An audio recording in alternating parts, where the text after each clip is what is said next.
going on? It's your boy Sheiv, the Wise, and welcome to Vader's Lair. I hope you guys are having a fantastic Mandalorian and Bad Batch Tuesday, because it is the last one that we may ever have. Who knows? But it's definitely the last one that we have for quite some time, as tonight will be the finale of Season 2 of Star Wars The Bad Batch, along with Season 3, Episode 5 of Star Wars The Mandalorian. I hope you guys are hyped, because you know that I am, and it is good to see every single one of you guys hanging in the chat. Yes, Commander Kronos, it is the finale of Star Wars The Bad Batch tomorrow. Not for The Mandalorian, but for The Bad Batch. It will be the finale. Two-part finale. We're getting 2 episodes with episodes 15 and 16 tonight. The first night, I think, ever that we're getting 3 episodes of Star Wars at once. It is hype. Let's go. It is such a good time to be a Star Wars fan.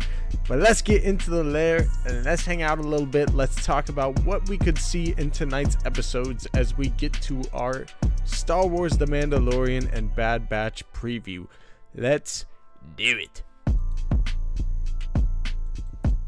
Welcome into the lair, everybody. Make sure to subscribe on your way in.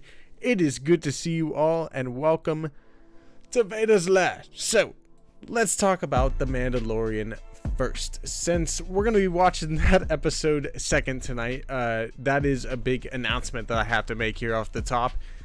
We're going to be doing our watch parties tonight as usual, so starting at 11:30 p.m.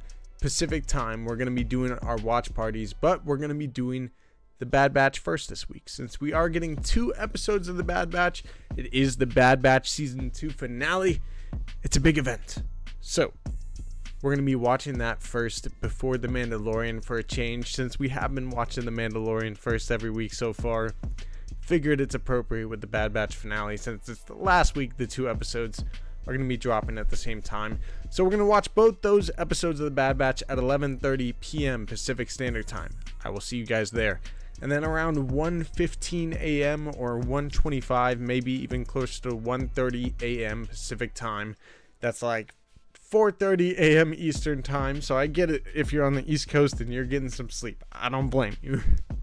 But we're going to be watching the Mandalorian episode around 1:30-ish, maybe a little earlier, a.m. Pacific Time. So I will see you guys there. It's going to be real fun. So in terms of the Mandalorian, though, it's been a really fun season so far, in my opinion.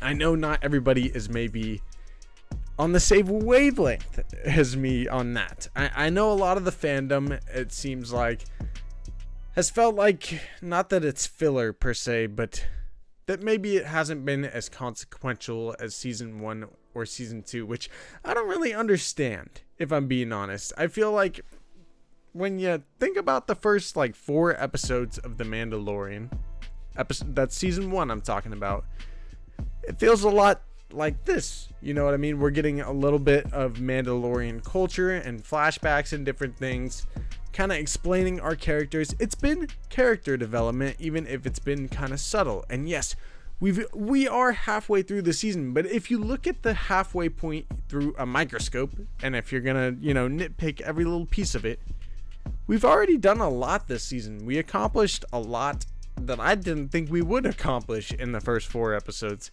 Heck, by the second episode, Din Djarin was already redeeming himself in the minds of Mandalore. We brought Bo-Katan into the story. There's been so much that's happened. Heck, we even saw Navarro back in episode 1 with the subplot of getting IG-11 fixed.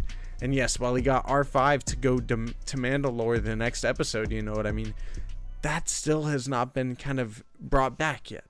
We had setup with Dr. Pershing in episode 3, talking about how there could potentially be Moff Gideon out there on the loose. He could have broke away from the Empire, or maybe he got mind flayed. Let me know what you guys think down in the chat. Let's get into the chat though while I'm at it, because I'm definitely excited for this episode of The Mandalorian Season 3, but I want to know what you guys are thinking.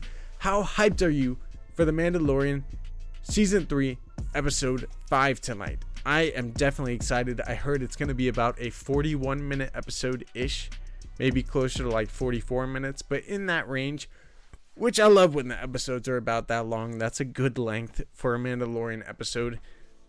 But, you know, however long episode needs to be to tell the story of the episode is definitely the length that they're going to take. You know what I mean? So let's get into it. Let's see what you guys are saying. Just got off. Hey, that's what's up. I did too. I got off work not too long ago myself. Excited to be off. What just happened? Oh no. The computer is tripping out. I'm gonna need to open that back up. What happened to my chat? What do you know, Sheiv? I don't know anything going into either of these episodes or any of these episodes tonight, since we are getting 3. I don't know diddly squat at this point. Especially in the Mandalorian episodes, I don't know where we're going really. I kind of think that maybe, just maybe, we're gonna see some more continuation of Bo-Katan's story. Bo-Katan in a way has seemed like the central character this season, and not that that's like super weird, although it is a little bit since it's kind of more about Din Djarin, but I will say, from what I know, which really isn't anything, Katie Sackhoff did say that episode 5 is her favorite episode. So take that for what you will. And I do think that tonight's episode is going to be a big one. It's directed by Peter Ramsey, who was the director of Into the Spider-Verse, so that's a little bit of an extra added hype thing for it. I know a lot of people are big fans of Spider-Man Into the Spider-Verse, myself included. So that should be really cool too. Tonight's episode, I don't know what else could happen. What do you guys think is going to happen? We'll speculate a little bit more here. I'm trying to pull my chat back up since it disappeared.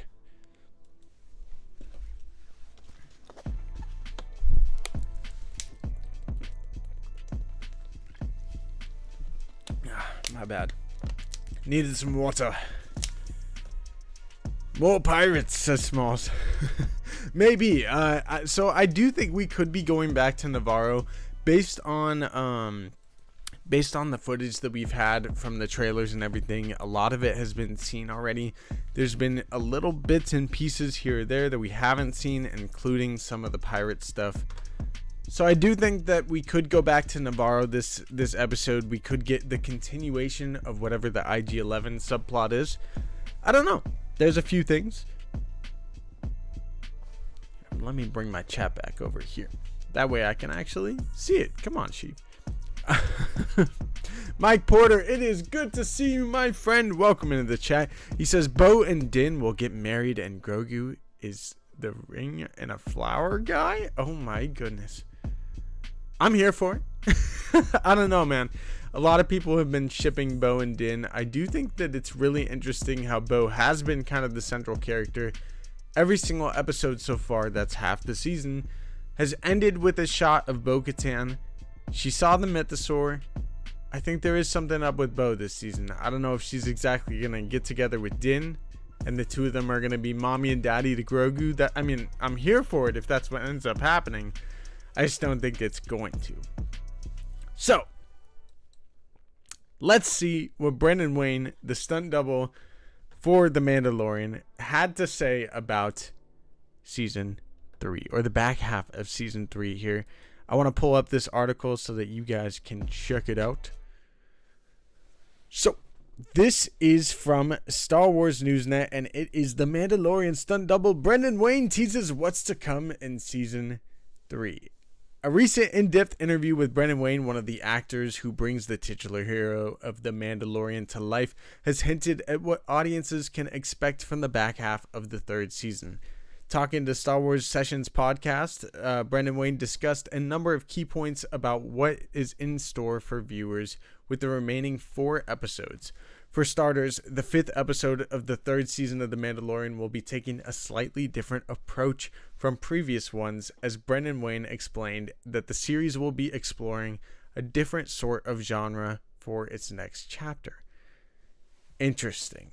So maybe tonight's going to be kind of a tonal shift for the show, which could be really different and also really big for the show, kind of ballsy for the show. I feel like this season has been sort of ballsy, as it's been a little bit hardcore at times, you know, like if you don't know who Ahmad Best is, it might not hit the same for those of us that are huge fans of Jar Jar Binks, or, you know, huge fans of Star Wars in general. If you don't know little things or bits and pieces of lore from the Mandalorian culture and history, there's going to be a lot of things this season that might not hit the same for you. So if there is a tonal shift for this next chapter, I think it could get really interesting. So this is the quote from Brendan Wayne saying, so they try to give you something different to work with in this show, and this season was no exception. You'll see that in this episode, you're going to get something very different than what you've seen in its presentation, and it's so amazing, he says. And as far as the episodes ahead go, Brendan Wayne explains that his favorite is the season hasn't yet aired, and that he's also hyped up for the finale. He says, for different reasons, different episodes have a lot of meaning, whether it's the enjoyment of the cast that came in for the episode, or the director I got to work with, or the story point I get to uphold in this moment. I don't think I've had my favorite episode air yet. There are some things that happen in the final episode that are pretty epic, he says. So pretty cool to get this kind of interview from Brendan Wayne. Cool that he was up on a podcast doing that. I would love to do that with Brendan Wayne or any of the actors one day.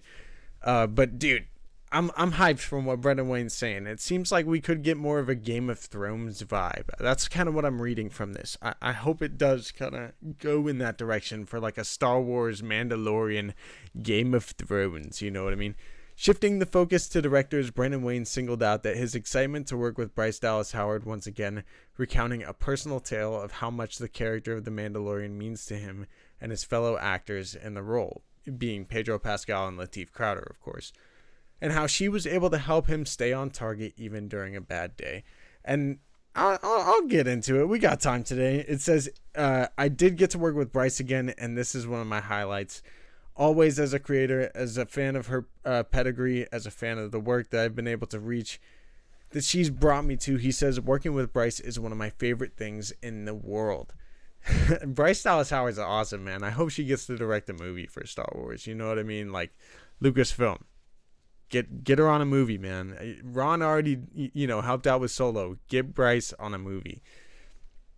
And then he says, and come to think of it, a couple days that we worked together, I might have been less than happy with some of the things that were going on another unit, on another episode.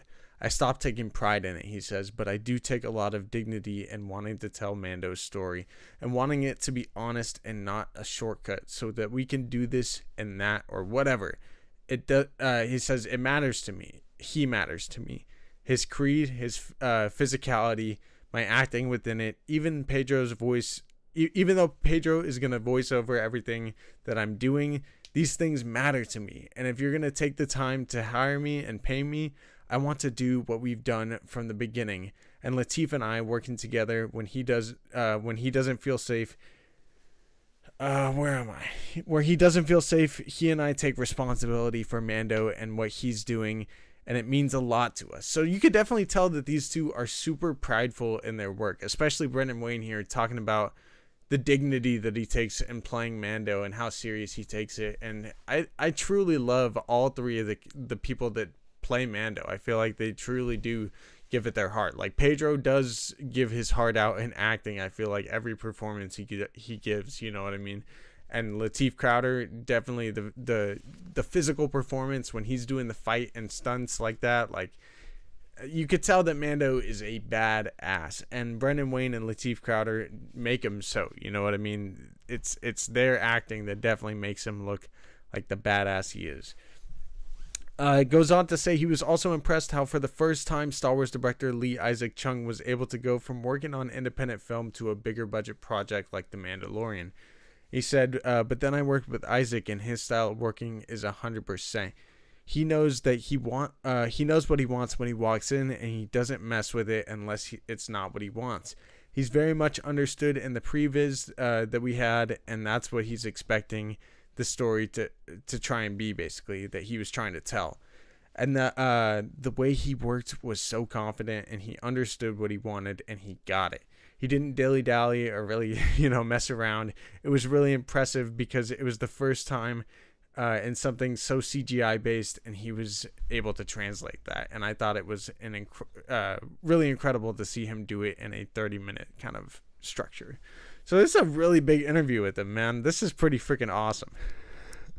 Where are you guys at in the chat? I'm losing the chat all over the place today.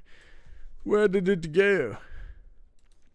All right, you guys are saying, what up, Baby Yoda? Good to see you in the chat. Brendan Alvarado, good to see you as well. Tim, Bryce Dallas Howard is the GOAT. I know, bro.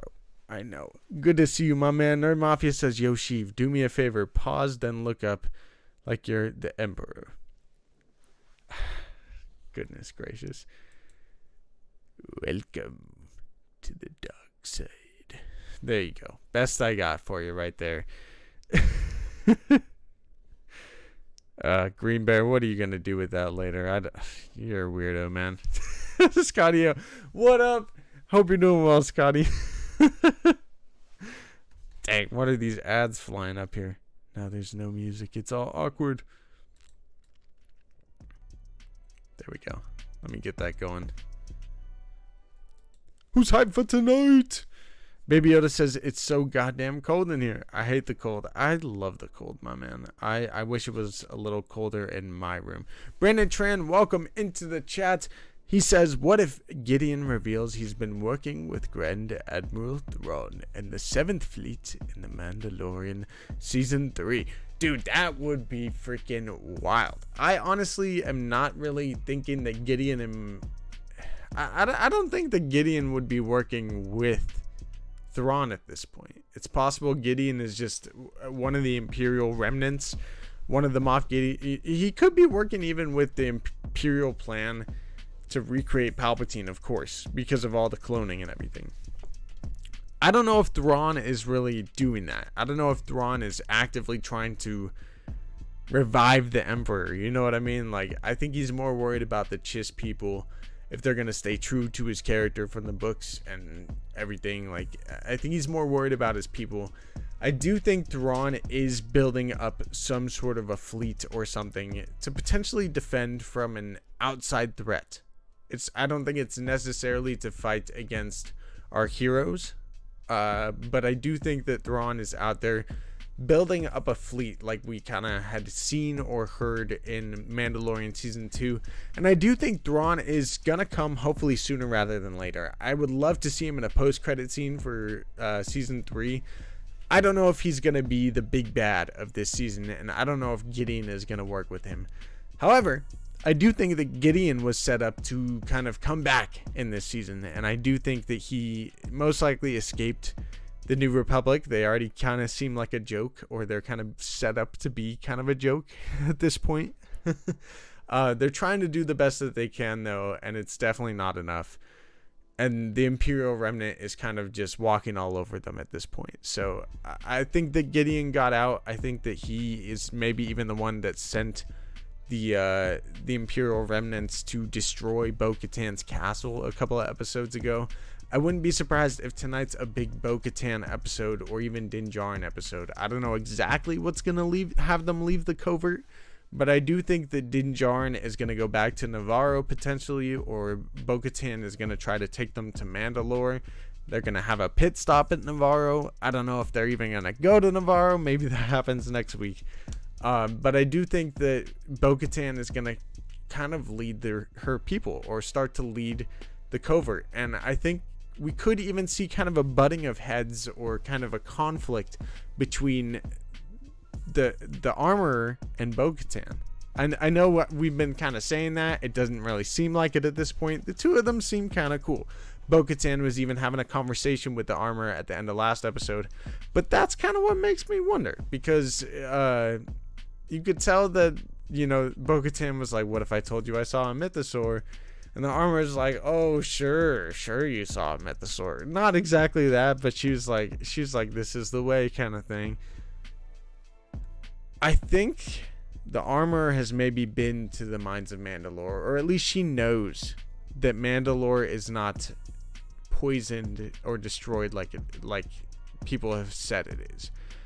Maybe she doesn't, but I really question the fact that she has the living waters to pour into the little armor forgery or whatever. Like, I think she's been, or she at least has some sort of reserve, although it's been a long time since they've been there, so how she got it, I don't know.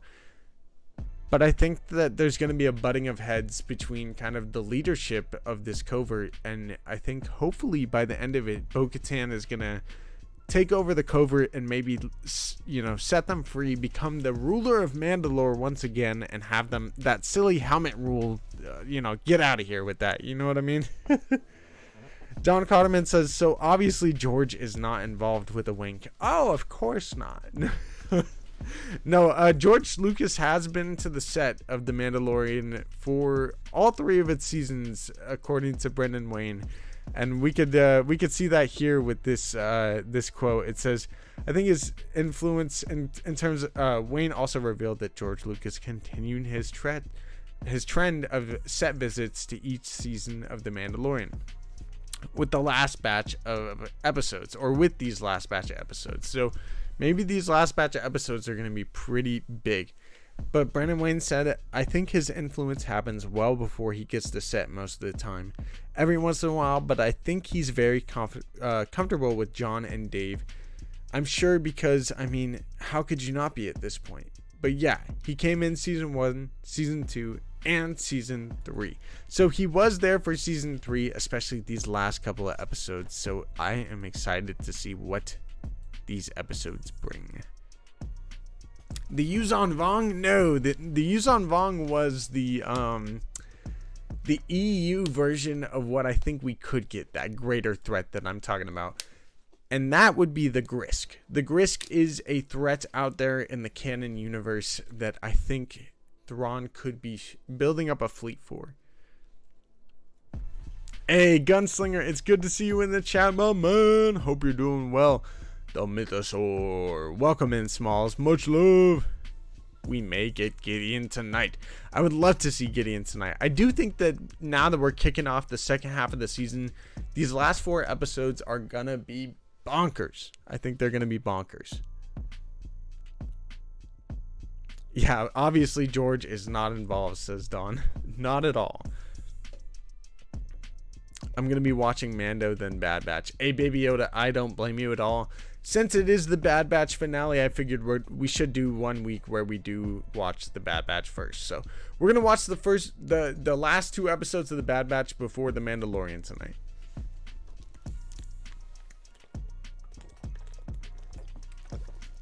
Trust me, Smalls, I am hyped, dude. I'm so excited for the Bad Batch finale.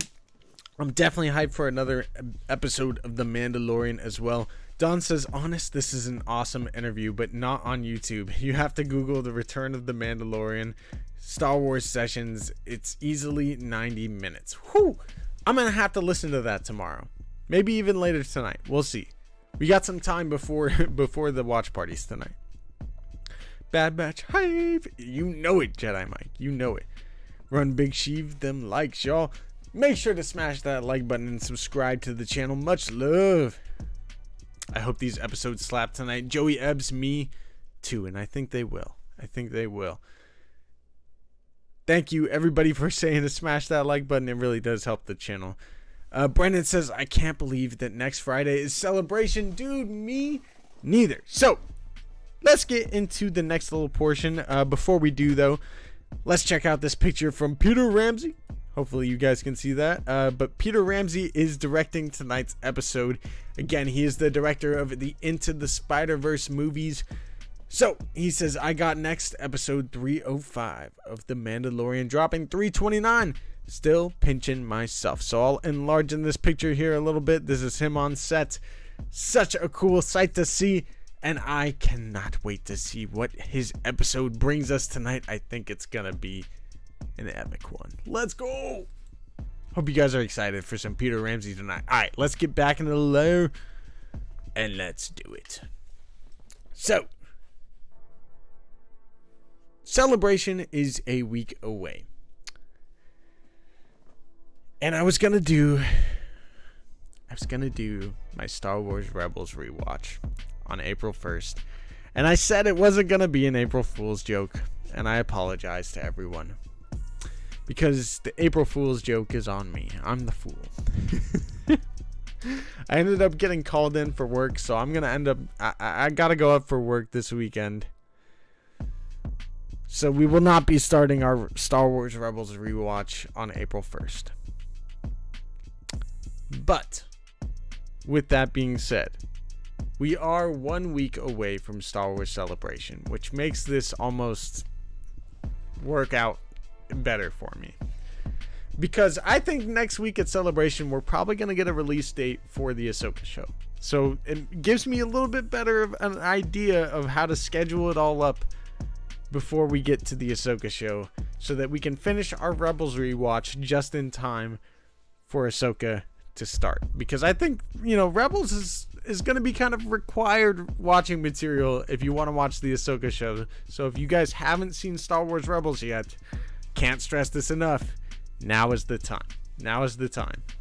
You're breaking my heart here, Sheiv. I know, Smalls. I'm so sorry, man.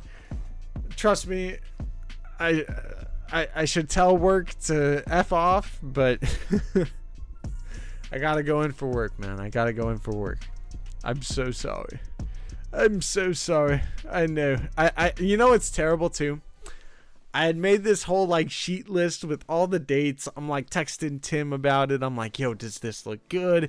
How do you feel about this kind of thing? I had all the stuff prepped up, and that an hour later after I finished it all up, I'm checking my emails, and there's an email. Come up April 1st. You know what I mean? Every time. So hopefully we can get that Rebels rewatch figured out. And if we don't start it, since we most likely won't be starting it this weekend, next weekend is Celebration. So maybe we can start it during Celebration. If we get an announcement, we can be plan it all out, make the announcement. We're doing our Star Wars Rebels rewatch, but it might happen the week after Celebration, just to give us some time to plan it all out and map it out, so that we can really get this thing properly executed. You know what I mean? I've been waiting a long time to do a Star Wars Rebels rewatch here on the channel, because it's literally my favorite show probably ever. I've seen Star Wars Rebels 7 times, so it's gonna be a fun time. Yeah, so what can we expect for a Star Wars Celebration, man? Let's talk about it a little bit here. It's talented Mr. Griffin. Are you headed to UK, Sheiv? No, I wish. I wish.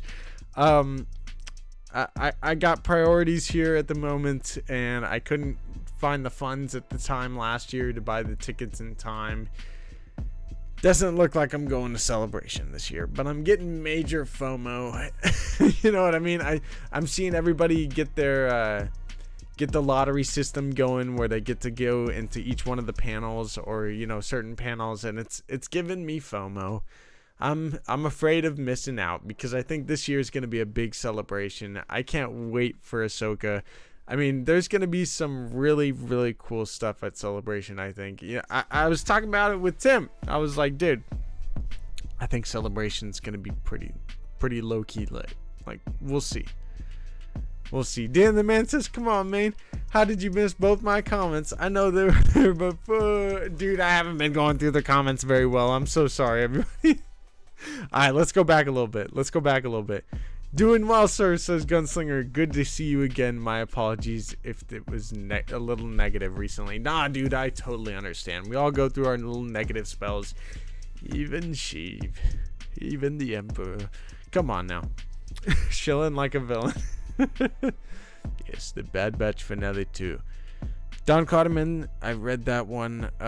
Saber Smith says Bad Batch is supposed to be 50 minutes long. Not sure which episode though.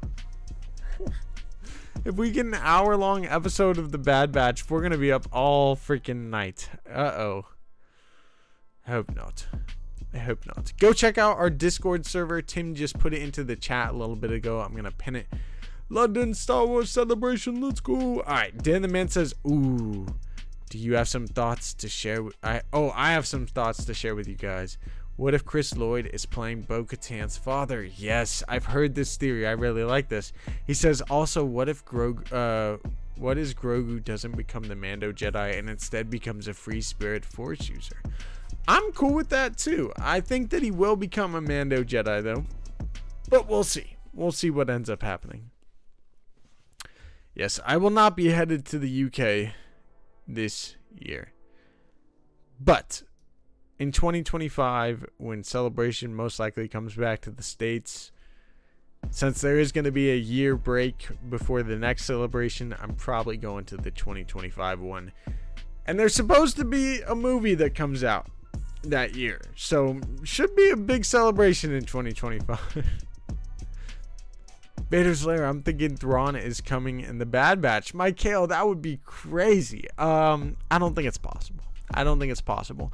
Thrawn doesn't come into the Empire until a little bit of the way into the Empire. So we're a little too close to Order 66, in my opinion, to bring Thrawn into the Bad Batch. But it would have been really cool to see something like that happen. And maybe if the Bad Batch goes far enough, it could. So we'll talk about the Bad Batch here in a little bit. But I'm going to ask you guys now to kind of ponder the question.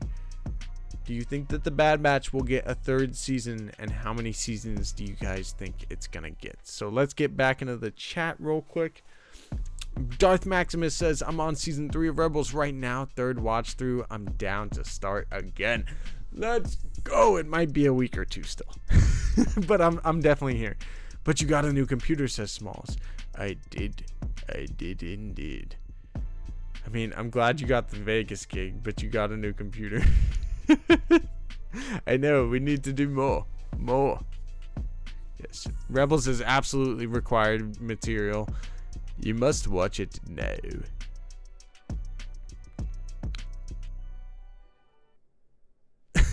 Don Clotterman says, oh Dan, I posted another fig photo for you in this. Dude, Don, I love your fig photos. They're so cool. First you post it into our Discord server instead of sending it to me. I know.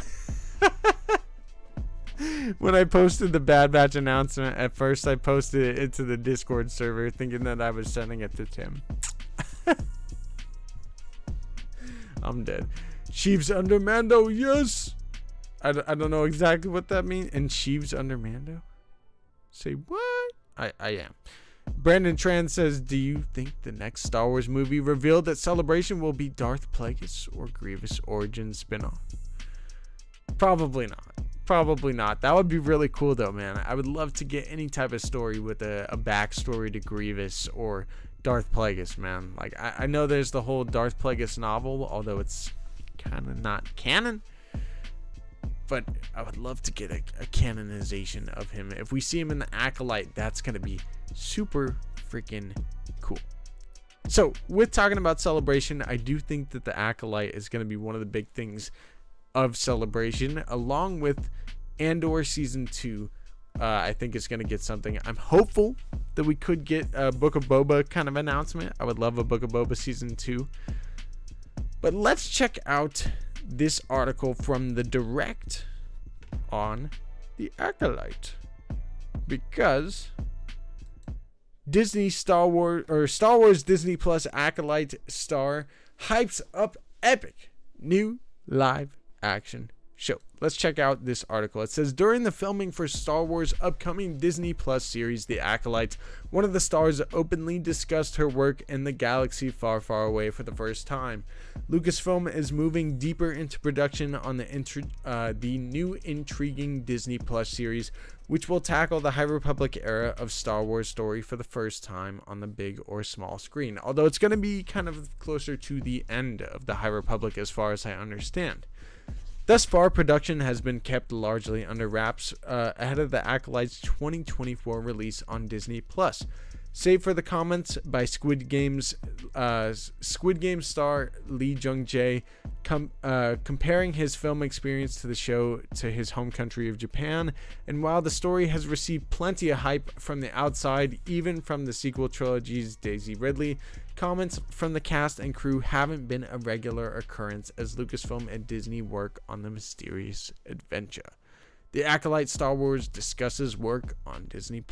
So speaking with Collider during the press rounds for Netflix's Murder Mystery 2, Jodie Turner-Smith dove into her work on the Star Wars Acolyte for the first time.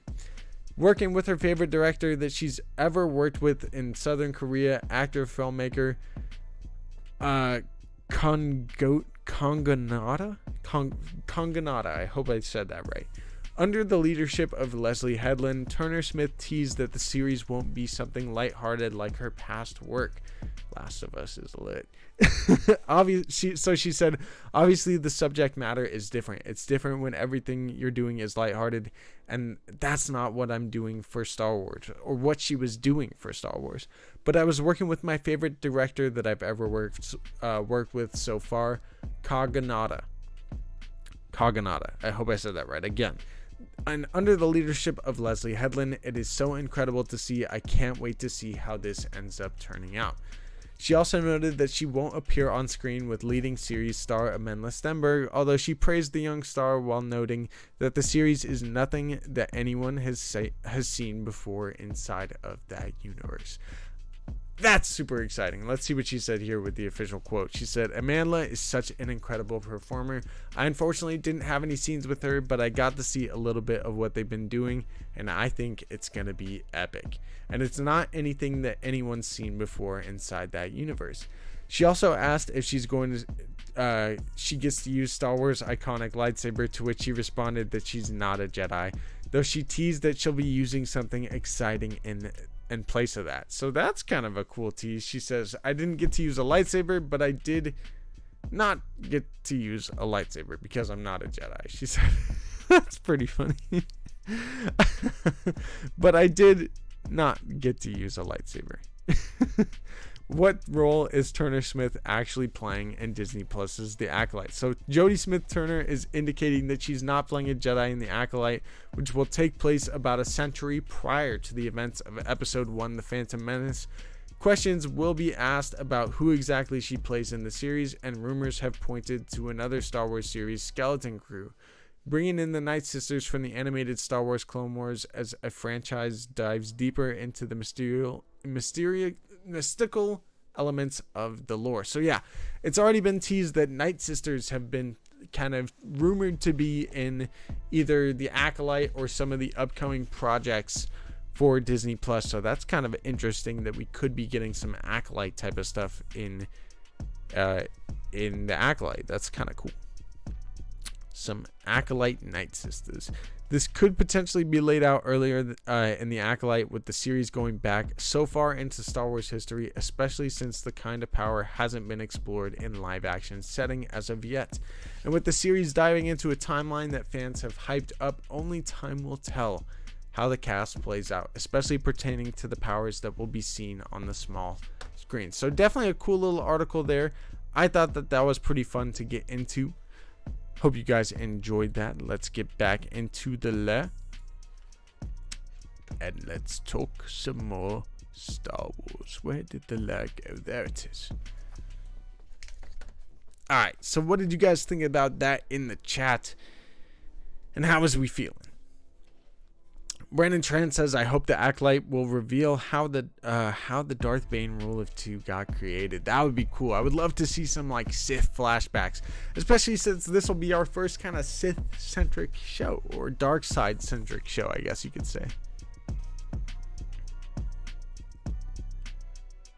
I heard some rumors about some Star Wars games or something, but they're rumors, so take those with a total grain of salt. I won't even probably bring them up, but I hope we get some big Star Wars gaming reveals at Celebration 2, man. I think Celebration is going to be exciting. I hope it is. Oh my god, Lee Jung-jae is from South Korea. Yo, is he really? They said he's from Japan. That's messed up. I didn't realize that when I said it. That's what the article said. That wasn't me, fam. Hey, thank you for pointing it out, Tim. Jodie Turner-Smith is pretty cool, man. I gotta say. Let's go back in the chat a little bit, see what you guys are saying. Dan the Man says, I'm staying up for both, but after tonight, I'm just binge future seasons of The Bad Batch, to be honest.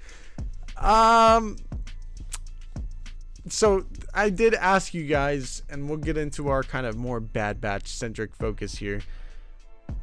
But do you guys think that the Bad Batch is going to get a season 3? Do you think it's going to get future seasons? And how many seasons do you think it will be? I've always thought that the Bad Batch is going to be like a 5-season show. That's what I said from season 1, was it's going to be 5 seasons. You go back on the channel to some of the first videos we've ever created, and I've always thought that Bad Batch is going to be 5 seasons.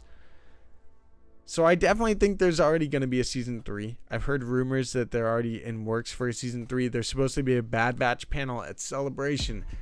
I think that there's going to be a 3rd season. I think it's possibly already in the works. And hopefully we get a 3rd season of the Bad Batch next year, or maybe even in 2025. As we saw there, the Acolyte is slated to be in 2024. Recently, I believe Bob Iger even had said that it was supposed to be in 2024.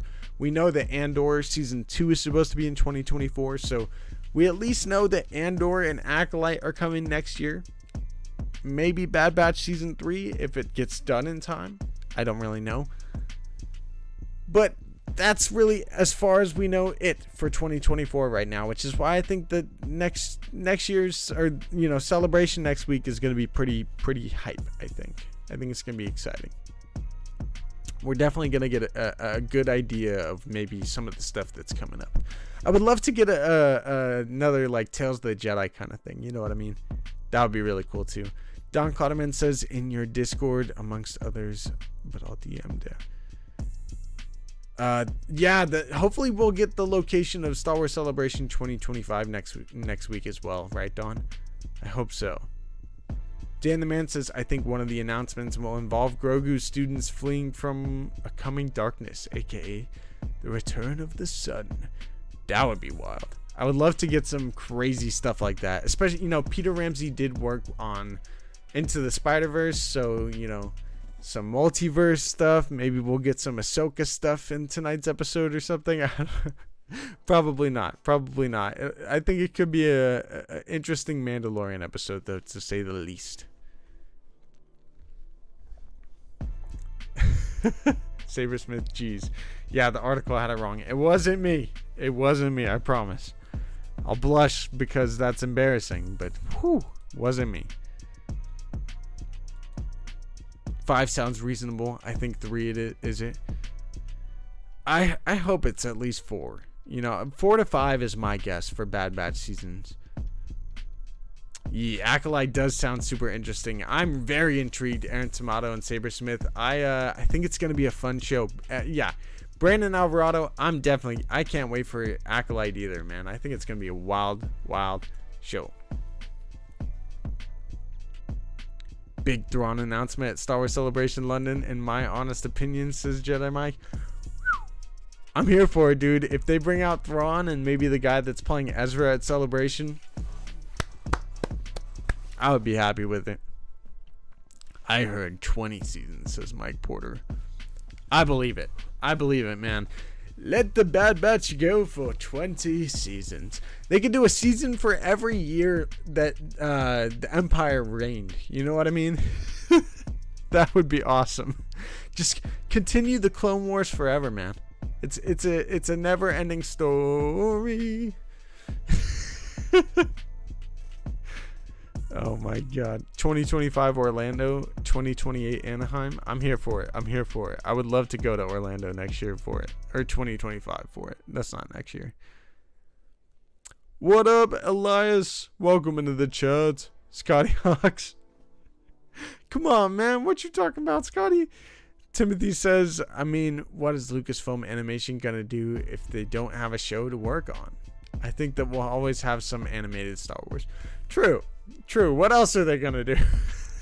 Now, some of those dudes work with ILM and do different things, but I hear you, man. What else are they gonna work on? Whether it's Tales of the Jedi, Tales of the Sith would be cool, but yeah, more Bad Batch, please, or more stuff like that. What about Atlanta? Says Mike Porter. Do it. I'm here for Atlanta. Star Wars Celebration Atlanta. Usually it's not. I don't know if there has been one in Atlanta. Chicago might be the best bet, since that was a while ago. I don't know. Thank you, talented Mr. Griffin, for the 5 Vader's Lab memberships. If you end up getting a membership in the chat from talented Mr. Griffin, make sure to thank him. I appreciate you guys, though. Someone just got one. Geek Ledger, it looks like. Potentially. Oh, the Stanleys. You were gifted a membership.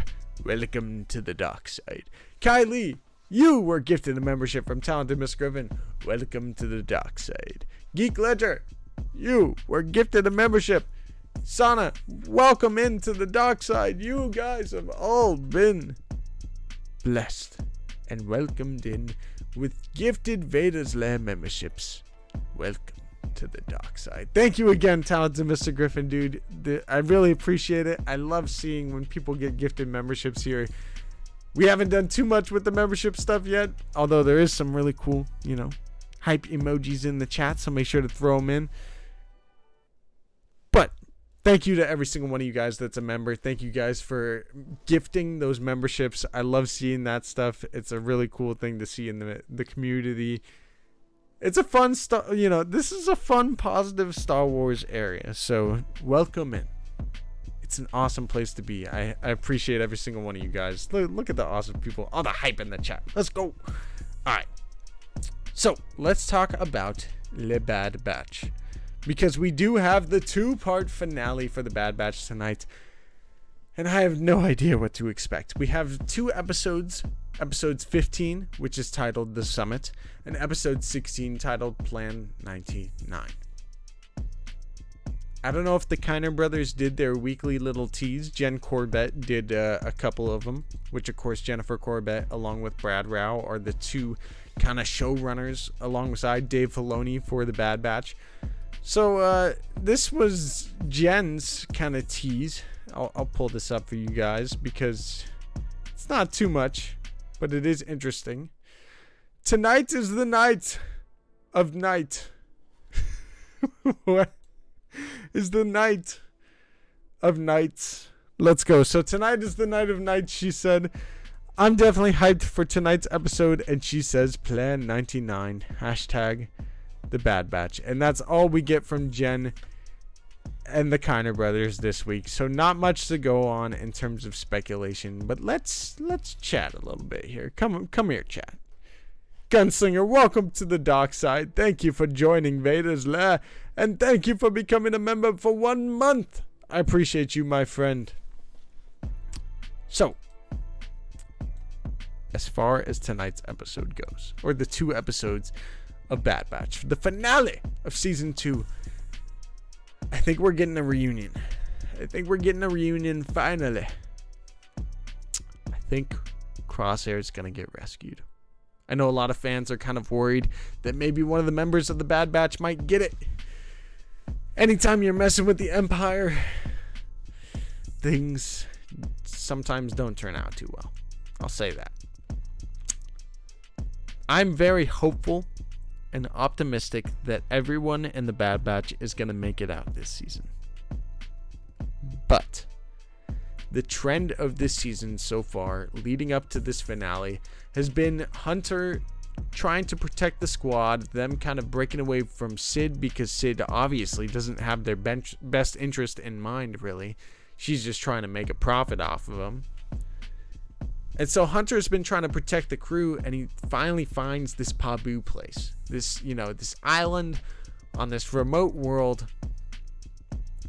But then last episode, they get word about Crosshair, which if you guys have seen throughout most of the season, the treatment of the clones within the Empire has deteriorated to a point where Crosshair lost his mind. He kind of reached a tipping point and ended up shooting his commanding officer. And so he's getting tested on at Mount Tantus. We're finally getting some Mount Tantus stuff. And so with him kind of sending out a signal to the Bad Batch telling them don't come, Plan 88, there's a seeker, right? There's someone coming after you guys looking out for the Bad Batch, But it's kind of going to do a reverse effect because they've heard that Crosshair is breaking out. Echo had his kind of story arc this season, realizing that he's more help to his other brothers and that he could be doing more in the galaxy, even if he's fighting a losing fight, as him and Hunter talked about last week. And so I think this week, Hunter and the Bad Batch are joining up with, Rex and Echo, and they're gonna go try to liberate or rescue Crosshair. However, of course, the Empire is after Omega currently, and they are also after the Bad Batch, so I think it's possible Omega gets captured. And Plan 99, the second episode, might end up being kind of a plan or a rescue mission to rescue both Omega and Crosshair.